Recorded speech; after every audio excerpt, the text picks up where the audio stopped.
if one has some kind of special need in the work, then it's better to go forward and tell the persons about it and talk about it than suffer from your needs that where you do not get any help. We have also one word that we say, if you know one person with autism, you know only this one person. So just my own needs just not define the total spectrum of autism. The main problem is to find a way to realize what are the important things that they see or which they recognize and which are the not important, because we have the difficulty to neglect these unimportant things.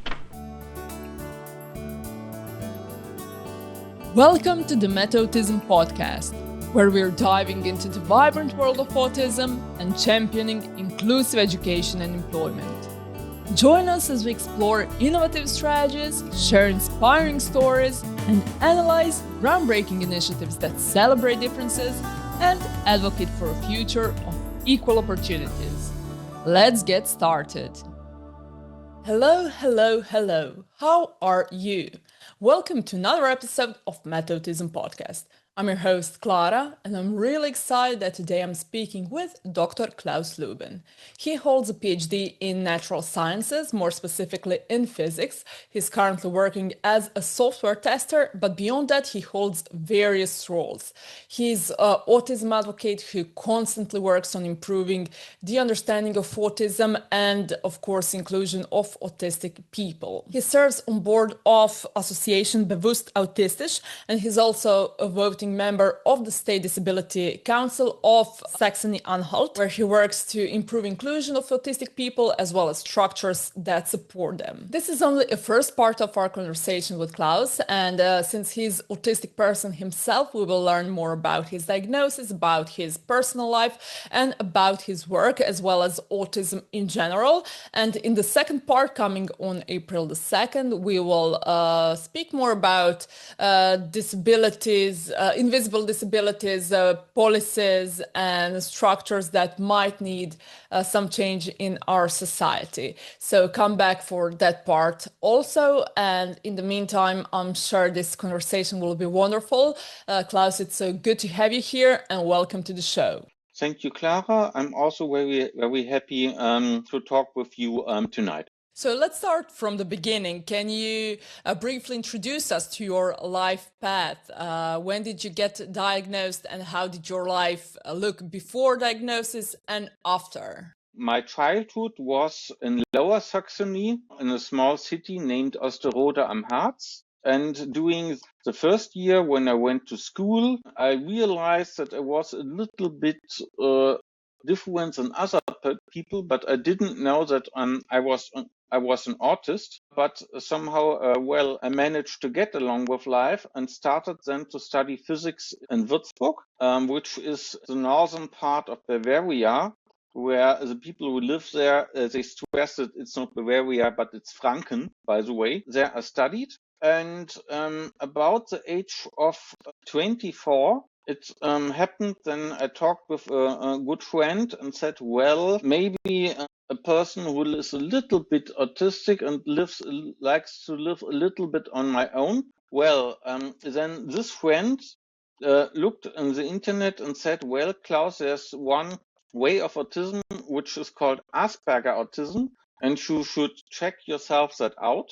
Then I did so, and then I was a really bit shocked in a positive way, because somehow when I read about Asperger autism, it was for me as if someone has tried to characterize myself, as if he didn't write about something like a disease or so, but not at all, but just trying to characterize myself from the bottom of my heart. And also I was shocked about that when I read about how other people affected with Asperger autism, how they felt and how their life was going on, that I had a feeling that there was a deeper connection from me to them than to other people of my family, and that these other autists could better understand me and in the way how I felt any other persons, including persons in my family, could. So you can say there's really a cut between the first time I realized I'm autistic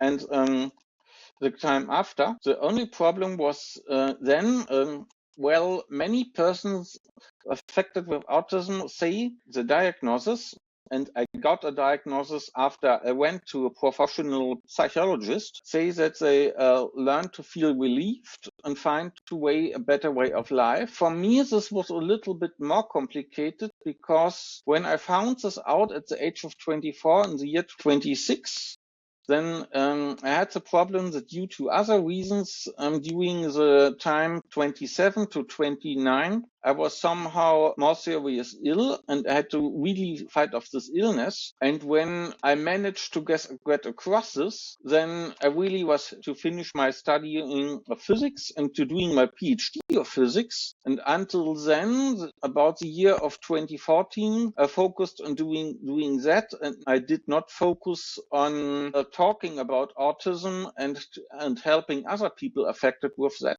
But this changed drastically in the year 2015, because then after my PhD thesis, I moved from Würzburg to Halle, which is Lower Saxony, where my former boss at the Max Planck Institute of Microstructure Physics in Halle. He was deaf, and he was strongly about fighting for the rights of people with disabilities. He supported me, and he also encouraged me to talk openly about this. And this was for me the first time when I gave a talk about autism. I did this in the institute, and I got very positive reactions to that. And this was somehow the start when I started to give talk about autism. And also in Halle, I met a group of other people at the autism ambulance in Halle who were affected with autism, where the first time I met regularly with other persons affected with autism.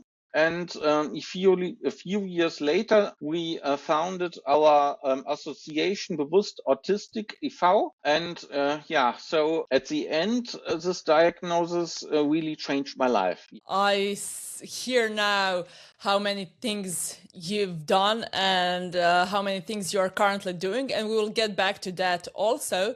But now let's see maybe what are some autistic traits that help you excel in your job as a software tester? Well, what I can say about that, that if you're affected with autism like me, it frequently helps myself about pattern recognition.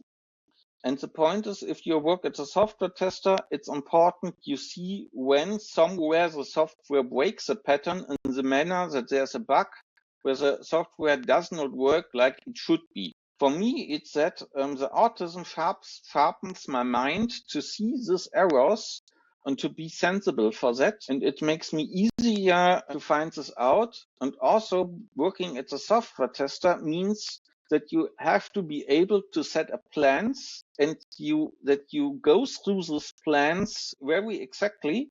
And this is also this kind of making plans and following this plan step by step, not leaving out a single step, is something where people with autism are in many cases have more patience to do so. So this really helps me to find the errors and to be good at my job. And you're, as we can see, very open about autism. However, sometimes in our society, we can't share all the things we would like to share. So how do you figure out what and when will you share or won't share openly with someone? Well, this somehow depends on the social context where I'm confronted with. Normally, when I'm giving a talk about autism and try to explain other people autism, I speak quite frankly and openly about both the advantages and the disadvantages. If I speak with someone in job context, whom I do not know too well, then normally I start talking about the rather positive aspects like I did before.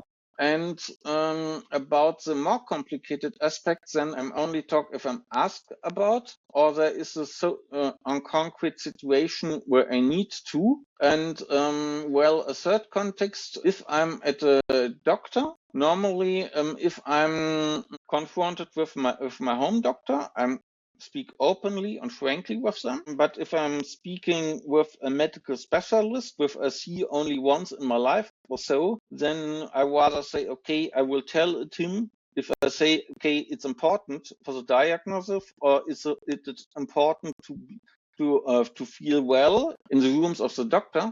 But if I see no need for that, then I say, okay, then I leave that out. So to cut a long story short, it depends on the situation. And yeah, during the past years in my life, I got already a kind of routine to know when are the situations where I be open and frankly, and where I say, okay, I do not tell everything.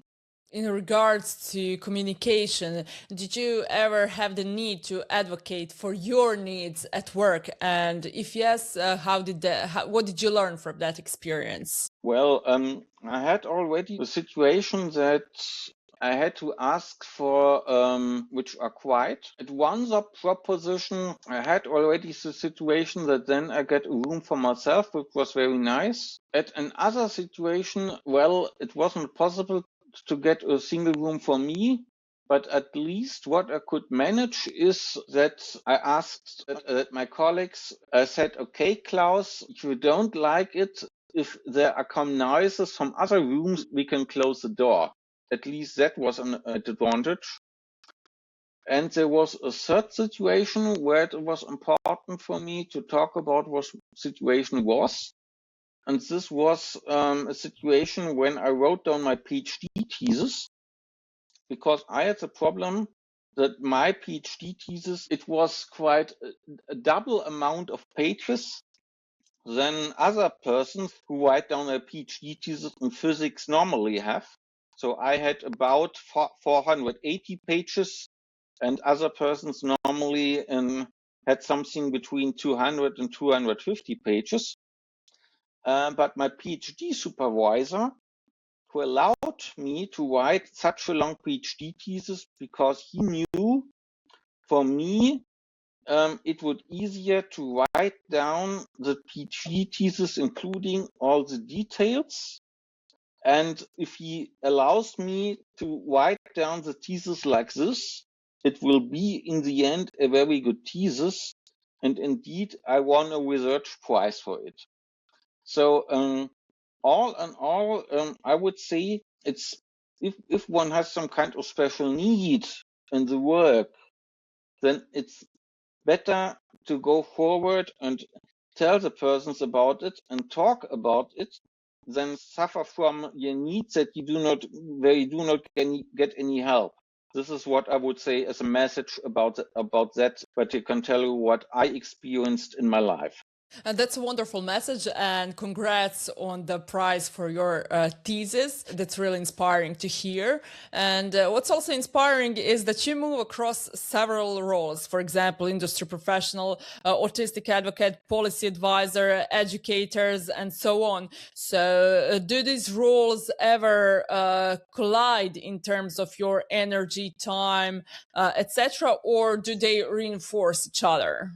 Also, I would say both is true. Also, on the one hand, it's that where my working as an industry professional, and also that I'm autistic self-advocate, policy advisor, and educator. On the other hand, sometimes it's difficult for me, or I have to look that I have a good time management in order not to consume too much energy. Also normally I try to deal with that I do in many cases industry professional things at my job, doing from Monday to Friday, and do the other things where I work as an autistic self-advocate, policy advisor, and educator, to do this to rather at the weekend. And if I have to do something for the other things than my main job, then at least I try to behave myself that I do this from Monday to Friday, 2 days. So I have at least 1 day, 1 free evening off. Also this is how I try to get along with that. However, I do not manage this in every time, because it's also, I want to compare this with something. Sometimes I get emails of people on the autistic spectrum, or I get emails when I'm a policy advisor where things are urgent and I have to react on, and then I have to do something, and then I also do so. And this is for me something I would compare this, if you are a firefighter in the local fire department, then it's also a kind of obligation. If there is a problem, then you have to go out and help. And also I behave in a similar way. So for the first part of the question, yes, sometimes it's exhausting. I try to keep my energy by making good plans that I do not this every day. But sometimes it's like when you are a firefighter, that you have the obligation to do something, and it's important you do. And that related to that point. And on the other hand, there's also one other thing I wanted to say. When I'm working, let's say, as an autistic self-advocate, where I organize a group of people, of autistic people who help each other, and we meet each other, and we talk about of our autistic being, then also I make their experiences, which I can use when I tell later on with educators, because then I can not only tell them about my own needs, but I can also tell them about the needs other autistic people have. Because we are related to autism, we have also one word that we say, if you know one person with autism, you know only this one person. So just my own needs just not define the total spectrum of autism. So for me, these other contexts are important. And it's similar about my role of a policy advisor. Well, because I made also these kind of experience of meeting other autistic people, I also know, okay, these are the needs. This is where they need to get help. And then I can try to bring into these kind of wishes that we have into the politics.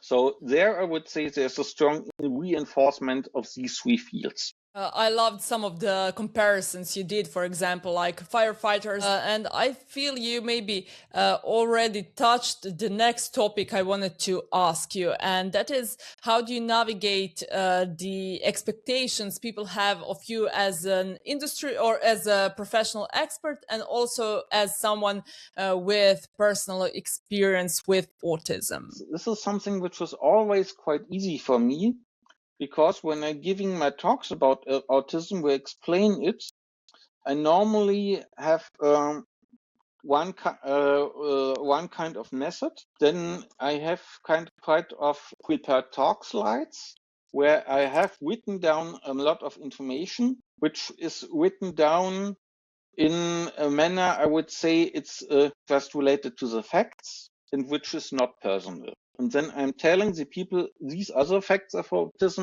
this is one other fact of autism, and so on, and so on, and so on.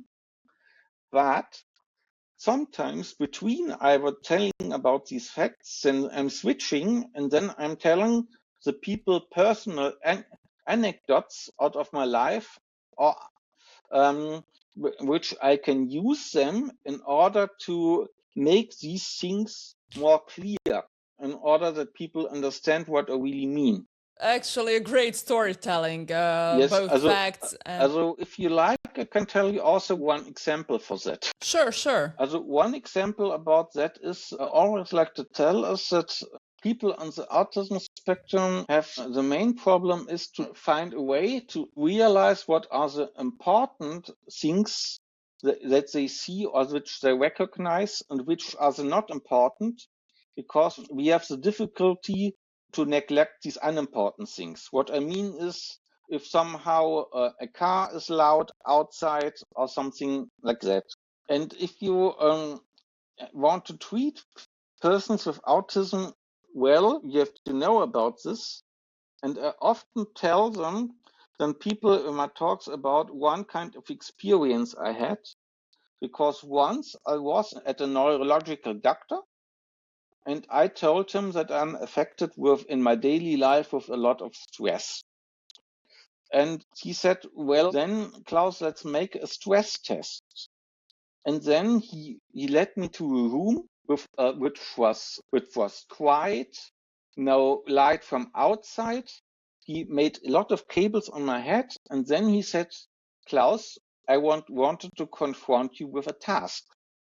And this task was I should sit down and count down from 200, and then I should distract 7, say the result, then do this again and again and again until I reach the final result. So I did 200, 193, 186, 179, and so on. At the end, the doctor said, well, Klaus, we really did great about this. You really relaxed doing this talk. I don't think you have any problem with stress. Then I said, this cannot be correct at all, because this was like first a calculation task. And this was a task where I had to do one thing after another, step by step by step, by a concrete plan, where not too many things I was confronted with. So I said this was an easy task. And then I went after that to another psychologist who was a specialist about autism. And when I told her, she laughed really about this kind of test and said, now, Klaus, I tell you what would be a really test for you. And what she said is, one should have brought you to a big restaurant casino. And then they should have told you, you have to cook 5 meals at once, and you do not have the time to cook all these meals one after each other, but you have to do it parallelly. And a lot of other people cooking are also around. Then I should start, and the time was so short that I do not manage to get to the end. And after I failed with doing this at time, a person should have come and said, Klaus, you did very bad that you did not manage to cook all these meals. And this person also should be unfair to me, telling me I wouldn't have cooked a 6th meal. One hadn't talked to me before at all. And just that she told me that, I was becoming afraid a lot. And that's a great conclusion, and thank you for giving us the insight on what motivates you. And now we've come to the end of our episode. So Klaus, thank you so much for joining me. Thank you very much, Clara. And of course, thank you to the Erasmus Plus program of European Union for funding this project. All opinions are our own. Dear viewer or listener, thank you for tuning in, and feel free to follow on Spotify or subscribe on YouTube so you don't miss the upcoming episodes. And until the next time, bye-bye. Bye-bye.